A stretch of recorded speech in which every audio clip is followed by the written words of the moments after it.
नमस्कार, मैं हूं रोहित शर्मा। पंचायत चुनाव यात्रा हमारे चैनल की लगातार जारी है। हम स्वरूपपुर गांव में मौजूद हैं। मेरे साथ जिला परिषद के वार्ड नंबर 1 से जो प्रत्याशी हैं हरिंदर भड़ाना मौजूद हैं। मैं भड़ाना साहब से बात करूंगा। भड़ाना साहब, बहुत बहुत स्वागत है आपका। बहुत बहुत स्वागत आप लोगों का। मेरे स्वरूपपुर गांव के सभी कॉलोनी वासी और मेरे ग्रामवासी, मेरे पिता तुल्य देव तुल्य जनता, इस सब का आभार। यहाँ जो इतना समर्थन मुझे भी दे रहे हैं और सरपंच साहब अपनी रैली में भी लग रहे हैं, सबको विनम्र निवेदन, हाथ जोड़कर सबका सबसे पहले बहुत बहुत धन्यवाद और आभार व्यक्त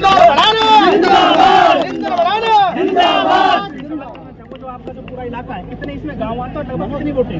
भाई साहब, मेरे इसमें 12 गांव आते हैं और 12 गांव में 30,000 वोट है। और परमपिता परमात्मा का आशीर्वाद है कि पिछली बार में 250 वोट से हारा, मुझे 5,000 वोट मिले। पर पहले मेरा एरिया अलग था, अब मेरा एरिया में स्वरूपपुर ये सब जोड़ दिया गया। आपको लग रहा आपकी बार नहीं है, पार हो जाए। अब की बार तो जनता जनार्दन बता रही है आपको, आप घुमा के देख लो।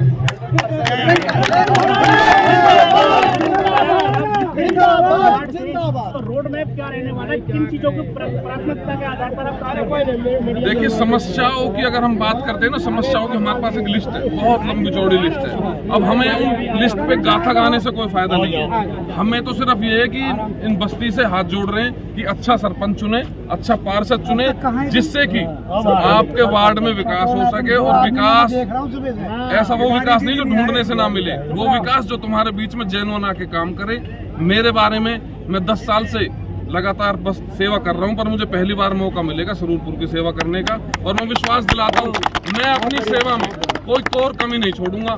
और जैसे आज आपका बच्चा बालक बन के यहाँ खड़ा हूं ना, ऐसे ही हमेशा खड़ा भड़ाना साहब, समस्या तो आपने बताई तमाम तरह की। तमाम चुनाव जीतने के बाद कोई ऐसी सबसे बड़ी समस्या हो जिसको आप सबसे पहले सुलझाना चाहते हैं? देखिए, सबका नजरिया अलग है, सबका सोचने का नजरिया अलग है। जैसे हमारी बहन, हमारी भाभी कह लो, बहन कह लो, प्रियंका ने कही कि शिक्षित, जब तक शिक्षित समाज नहीं होगा, देखो शिक्षा अगर आपके पास होगी ना तो आप रोजगार छीन लोगे, मुंह में से निकाल लोगे।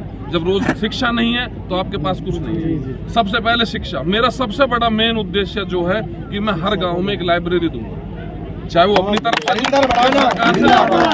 बच्चों की शिक्षा मेरे लिए प्राथमिकता है। आप रोड बना सकते हो बाद में, शिक्षा नहीं होगी तो रोड का कोई फायदा नहीं। तमाम जो यहाँ पे कैंडिडेट्स हैं भड़ाना साहब, तमाम कैंडिडेट्स मौजूद हैं पूरे वार्ड के, कई लोग चुनाव लड़ रहे हैं। आप पर जनता क्यों भरोसा जताए, क्यों आपको वोट दें? देखिए, कैंडिडेट तो काफी सारे हैं, सरपंच में भी बहुत है, पार्षद में भी 4-5 है हमारे भाई, और सब भरोसा, सब अपने अपने नए नए वादे करते हैं। कोई कैंडिडेट अभी 10 दिन से ही आया है, कोई कैंडिडेट कल आया है। मैं लगातार सेवा कर रहा हूँ। स्वरूपपुर की जनता शायद मुझे नहीं जानती, आप स्वरूपपुर को जानते हैं। मैं नया आया हूँ, आप लोगों के लिए मैं 2 साल से हूँ।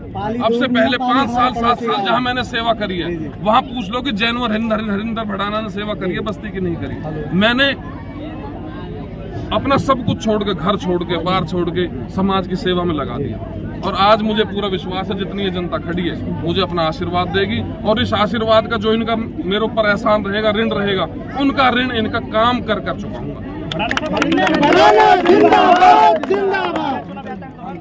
सभी गांवों में जा रहे हैं, पूरे फरीदाबाद में घूम रहे हैं। सबसे बड़ा जो आरोप जनता लगा रही है वो ये है कि जो कैंडिडेट्स हैं वो चुनाव जीत जाते हैं और जीतने के बाद कहीं और ही चले जाते हैं, दोबारा गाँव में जाते हैं। बिल्कुल, ये सत्य वचन है, ऐसा ही होता है। इसीलिए मैं जनता से बार बार अपील कर रहा हूँ। अभी स्वरूपपुर से एक कैंडिडेट आपके यहाँ पहले भी चुनाव लड़ा, मैं किसी का नाम नहीं लूंगा। एक कैंडिडेट हमारे यहाँ पहले भी चुनाव लड़े जिला परिषद के लिए, वो 7 साल में मुझे एक बस्ती का आदमी बता दे कि पिछले 4 दिन के अलावा वो किसके पास गए पिछले 7 साल में। और मेरे बारे में पूछ लो कि मैं हारने के बाद भी जनता की सेवा लगातार करी है। आप पूछो किसी से मैं बरसाती मेंढक बन के नहीं आया हूँ। मुझे देखो, 2 बातें हैं जिंदगी में, किसी को आगे बढ़ना है ना, सब सुन लो भैया। मैं आया, जीत के अपने घर बैठ गया एक बार।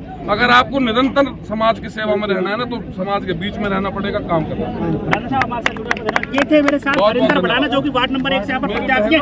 इनका कहना है कि सबसे पहले शिक्षा पर जोर देंगे, क्योंकि अगर आदमी शिक्षित होगा तो सभी मुद्दे और सभी चीजें सुलझ जाएंगी। धन्यवाद।